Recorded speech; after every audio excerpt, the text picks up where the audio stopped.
Hello folks, we're going to introduce the idea of additive and multiplicative inverses for matrices. First for the additive identity. Basically, in fact, with both types of identities, it's something that doesn't affect the original matrix. Okay, so with addition, if we start with this example here, we're saying, well, to go through the process of matrix addition, what do we need to add to this in order to have the same answer? Okay, so the answer is the identity. So the identity will go here. The identity is another matrix. Because we're dealing with addition, the matrix in question must be of the same dimension as the first matrix. So you can see that this first matrix here has 2 rows and 3 columns. So the identity matrix here will also have to have 2 rows and 3 columns.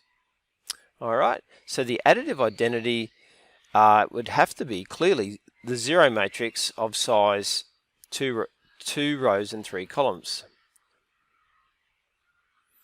So that would be the 0 matrix, the tilde for subscript 2 by 3. So for addition, we add the 0 matrix on of the appropriate type, and that will take us through the process where we're using the additive identity. Okay, so basically the 0 matrix added on will keep the initial proposition and the final answer the same. Okay, so this idea of identity for addition is simply just an application of the 0 matrix. Alright, it's fairly straightforward. For multiplication, there are some differences. So let's have a closer look now. I've started us off with a couple of 2 by 2 matrices here. So I've defined A as such there and B as such there. Okay, and you can see that B is a matrix where the leading diagonal is the diagonal that goes from left to right, as you can see, and we've got in other words, that's your leading diagonal, and it's got 1s on it. All other elements are 0. That's a special sort of matrix. Now, if you look at A times B, now remember A is that matrix there, 1, 3, 8, 6. We go A times B, and the result is 1, 3, 8, 6 still. So it hasn't changed it. And that lines up with this idea of identity.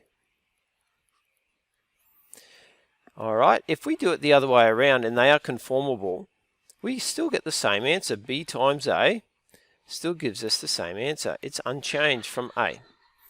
Alright, so we've got this idea of identity here. Notice already there's some differences between this and the additive identity.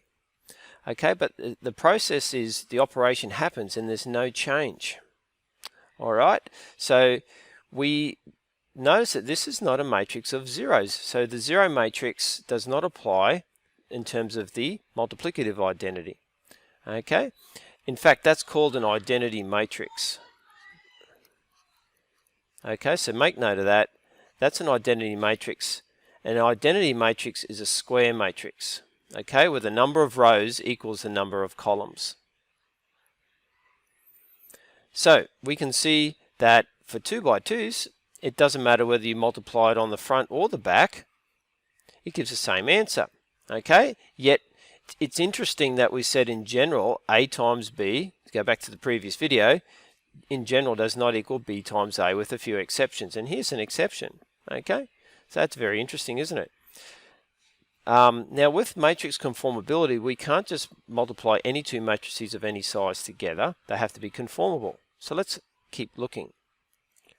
Okay, I've defined C. Now we have a much bigger matrix. We have a 3 by 4, and D, it's a 3 by 3. They are different sizes this time and they're bigger. Can you see that we have a similar looking matrix, albeit dimensionally bigger here? Alright, we have a 3 by 3. Now that is also the identity matrix. Now if it's a 3 by 3 identity, we call it I sub 3. The previous one that we saw, by the way, would be called I sub 2. Alright, it's got the 1s on the leading diagonal, which is the diagonal that goes from top left down to bottom right, and all other elements are zeros. Okay, when we multiply C and D together, we get a certain result. Okay, I'll show you that in a minute. The other thing I want you to see is down here we have another identity matrix. It's a bigger one. It's a 4 by 4. Again, it's square, and you can see there that it's got 1s in the leading diagonals and 0 elsewhere, and of course that would be called I sub 4. We don't need to call it 4 by 4 because identity matrices for multiplication are square matrices.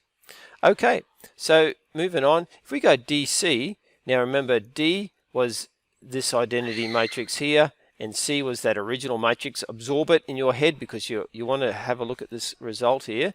So DC, it has to be in that order for it to be conformable, doesn't change. The matrix has not changed, and we can see here that it's still the same as C was. All right, so no change. What about what's coming up next? We've got C times E, and there's no change there. C times E involves this 4 by 4 identity matrix. Okay, has to be in that order if you think about the conformability from the previous video. Okay, so you can have a left-hand identity and a right-hand identity, but it's all about the identity matrix. Okay, you can have left identity or right identity. I'm not going to go into much detail on that at this stage, but you just must be set up for conformability. Okay, but again, there's no change, and that's what identity is all about. It's an operation and a matrix which yields no change. Okay, and so just make sure that it's you're using either pre-multiplying or post-multiplying some sort of identity matrix, like that one, for example. That one's an I3. Okay, so we pre or post multiply. Pre or post multiply. So there's a little introduction to the additive and the multiplicative identities for matrices.